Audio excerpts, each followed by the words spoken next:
2 பேருக்கு நடுவில் தான் போட்டி அப்படின்னு நீங்கள் தமிழ்நாட்டில் வேணால் பேசலாம். ஆனால் பாண்டிச்சேரியில் போய் அப்படி எங்கன்னா பேசுகிறீங்களா நீங்கள்? ஏன்னா தமிழ்நாட்டில் தான் இங்கே திமுக இருக்குது. பாண்டிச்சேரியில் போயிட்டு எங்கள் அண்ணன் பேசின பேச்சு இருக்குது, அது கூட பரவாயில்லைங்க. அங்கே இருக்கக்கூடிய முதல்வர் இருக்கார்ல, அவர் போய் பேசினா போட்டு போலன்னு பொழைக்கிறாங்கன்னா ஒரு சைடு. சரி, இதெல்லாம் என்ன மேட்ரு எதுன்னு பார்த்துருவோமா?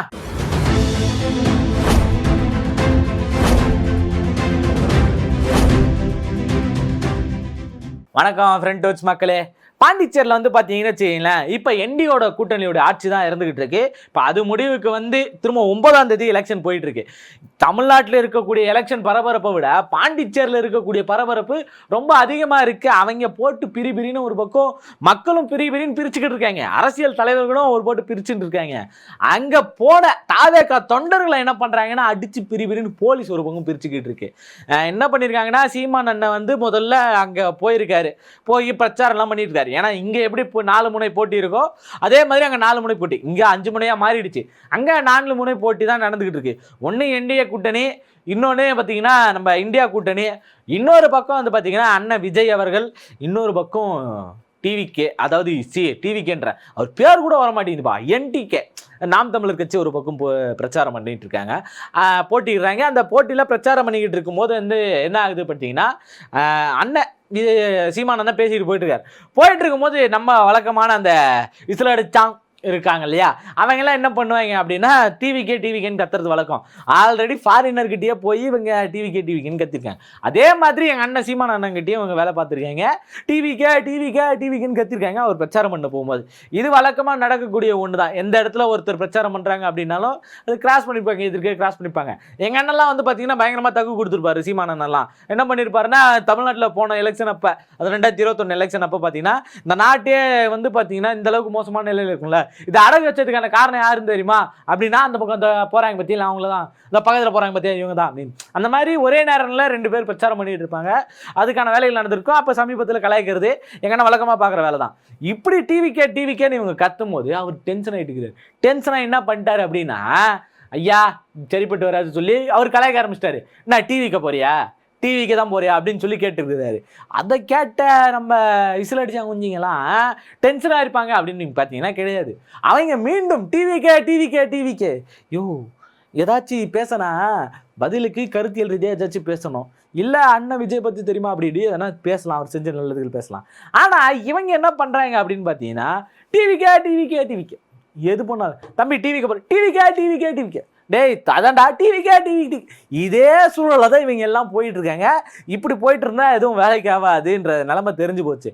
ஏன்னா அண்ணன் ரொம்ப தெளிவா கருத்தியல் ரீதியாக இருக்கக்கூடிய ஆளு, எந்த இடத்துலையுமே வந்து கருத்தியலை விட்டு கொடுக்கவே மாட்டாரு, அப்படிதானே?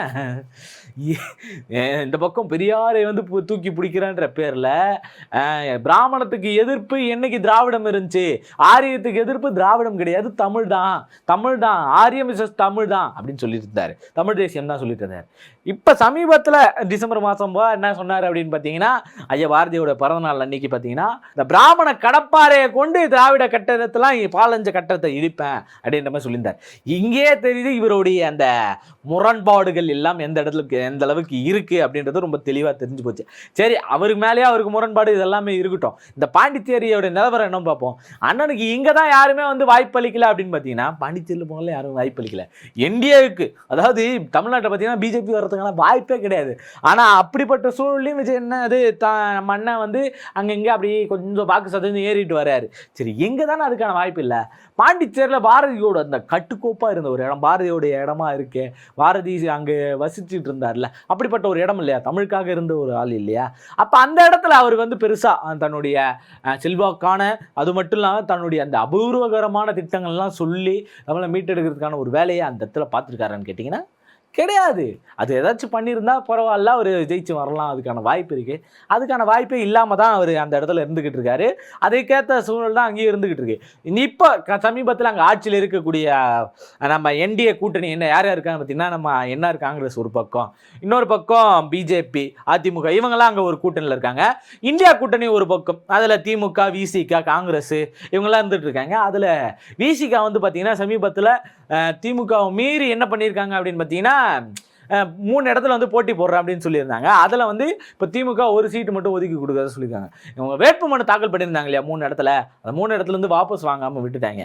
அதுலேயே திரும்ப என்ன பண்ணுறாருன்னா, எனக்கு 2 இடத்துல வந்து வாக்களிக்காதீங்க, திமுக ஒதுக்கி கொடுத்த அந்த ஒரு இடத்துல மட்டும் வாக்களிச்சா போதும், மற்றதெல்லாம் காங்கிரஸ் வந்து நிற்க வச்சிருக்காங்க, அவங்களுக்கு வாக்களிங்க. திமுக ரொம்ப உஷாரு, அந்த இடத்துலையும் பாருங்க நேக்கா காங்கிரஸை கோத்து விட்டாங்க, இவங்க நிற்கலை, எந்த அளவுக்கு தெளிவாக இருந்துருச்சு. இப்படி இருக்கக்கூடிய அந்த அரசியல் களம் ரொம்ப பரபரப்பாக சூடு பிடிச்சிட்டு இருக்கு. ஒரு பக்கம் விஜய் என்ன போகிற இடத்துல என்ன நடக்குது பார்த்தீங்கன்னா, போலீஸு சாவி பிடிங்கி தூக்கி போடுது, டென்ஷன் ஆகுது. அங்கே டென்ஷனாக வர்றாரு மனுஷன், ஏய் அவனையா பிடிச்சி தள்ளி விட்றா அப்படின்னு சொல்லி லியோவா மாறுறாராம். எல்லாம் ஃபயர் விட்டுங்கிறேன். நான் கேட்குறேன், லியோவா மாற தெரிஞ்ச உங்களுக்கு இங்கே 41 பேர் சாகும் போது என்ன பண்ணீங்க, என்ன சார் உங்கள் சட்டம் அப்படின்னு 4 பேர் கேட்குற மாதிரி நீங்கள் வச்சுருக்கீங்க. சரி இது எல்லாத்தையும் மாற்றிங்க அப்படின்னு சொல்லி கேட்கலாம். இன்னொரு பக்கம் இந்த மெயினாக இருக்கக்கூடிய அந்த 2 பேருக்கு வருவோம், இதெல்லாம் அட்டா சில்லற அப்படின்னு சொல்லிக்கலாம், அந்த அளவுக்கு தான் அவங்க இருந்துகிட்டு இருக்காங்க. இந்த மெயினாக இருக்கக்கூடிய 2 பேருக்கு வருவோம். இவங்க 2 பேர் போட்டி போட்டுக்கிட்டு இருக்காங்க. ராகுல் காந்தி அவர்கள் என்ன பண்ணுறாருன்னு பார்த்தீங்கன்னா, முழுக்க அவருடைய திட்டங்கள் எல்லாத்தையும் வேலை வாய்ப்புலேருந்து உங்களுக்கு மாநில அந்தஸ்து வரைக்கும் எல்லாமே கிடைக்கும்னு சொல்லி அந்த இந்தியா கூட்டணியே வந்து பேசிக்கிட்டு இருக்கு. இவர் ஐயா நம்ம நாராயணசாமி இருக்கார் இல்லையா, நாராயணசாமி அவர் பேர் தெரிலப்பா, என்ஆர் காங்கிரஸ் இருக்கு இல்லையா, அவர் என்ன சொல்கிறாரு அப்படின்னு பார்த்தீங்கன்னா, மீண்டும் நான் ஆட்சிக்கு வந்தால் மட்டும்தான் உங்களுக்கான விடுவு காலம் நடக்கும், இல்லைன்னா நடக்காது அப்படின்ற மாதிரி தெளிவாக சொல்லியிருக்காரு. இப்போ மீண்டும் நான் ஆட்சிக்கு வந்தால் தான் விடுவு காலம் கிடைக்குன்னா, இப்போ இந்த 5 வருஷம் விடுவு காலம் இல்லாமல் தான் இருக்கா அப்படின்ற ஒரு பெரிய கேள்வி இருக்குது. இந்த வழக்கமாக ஒன்று இருக்குது. அப்போ நம்ம இந்தியா கூட்டணியில் இருக்கக்கூடிய கூட்டணியை பற்றி சொல்லியிருந்தோம். அதில் ஒரு சின்ன புது கட்சி ஒன்று போய் சேர்ந்துருக்கு, ஐஜேகே இல்லை எல்ஜேகே, லட்சிய ஜனநாயக கட்சி. ஐஜேகே இங்கே இருக்கக்கூடிய கட்சி, லட்சிய ஜனநாயக கட்சி அப்படின்னு சொல்லி அங்கே ஒரு கட்சி இருக்குது. அவர் ஒரு பெரிய தொழிலதிபர், அவர் கட்சியில் இறங்கி இப்போ இருக்காரு. அவர் என்ன பண்ணியிருக்காரு அப்படின்னு பார்த்தீங்கன்னா, இடையில அவர் வந்தப்ப முழுக்க ஐயா முதல்வரை வந்து பிடிச்சி கிளின்னு கிழிச்சிருந்தாங்க. மொத்த மக்களுக்கு நல்லது செய்யணும் அப்படின்ற ஒரு காரணத்தில் கிளின்னு கிழிச்சிருந்தாங்க. சரி இவங்க தனியாக நின்று பண்ண போகிறாங்க அப்படின்னு பார்த்தா 2 சீட்டுக்கு திரும்பவும் போய் அவங்க கூட சேர்ந்துட்டாங்க.